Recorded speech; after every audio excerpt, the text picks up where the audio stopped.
முருக பக்தர்கள் அனைவருக்கும் அன்பான வணக்கம். இன்று சூரசம்ஹார திருநாள். திருச்செந்தூர்ல இருந்து இந்த 6வது நாள்ல உங்கள் அனைவரையும் சந்திக்கிறதுல ரொம்ப ரொம்ப சந்தோஷம்.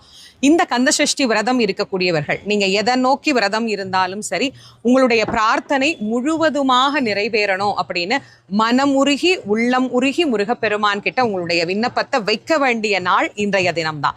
ஒரு நாள் விரதம் இருக்கக்கூடியவர்களும் உங்களுடைய பிரார்த்தனையை இன்னைக்கு முருகப்பெருமான்கிட்ட வைங்க. திருச்செந்தூர் முருகனுடைய கருணையினால உங்களுடைய பிரார்த்தனை அனைத்தும் பரிபூர்ணமா நிறைவேறணும் அப்படின்னு நானும் செந்தில் ஆண்டவரை உள்ளன்போட பிரார்த்தனை பண்ணிக்கிறேன்.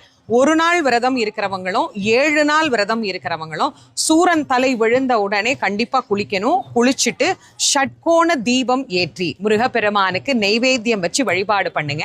அதே மாதிரி அந்த நெய்வேத்தியத்தை சாப்பிட்டுட்டு தான் நாம விரதத்தை பூர்த்தி பண்ணணும். 7 நாள் விரதம் இருக்கிறவங்க கூட இன்னைக்கு சுவாமிக்கு நெய்வேத்தியம் பண்ணிட்டு அதை பிரசாதமாக நாம எடுத்துக்கொள்ளலாம்.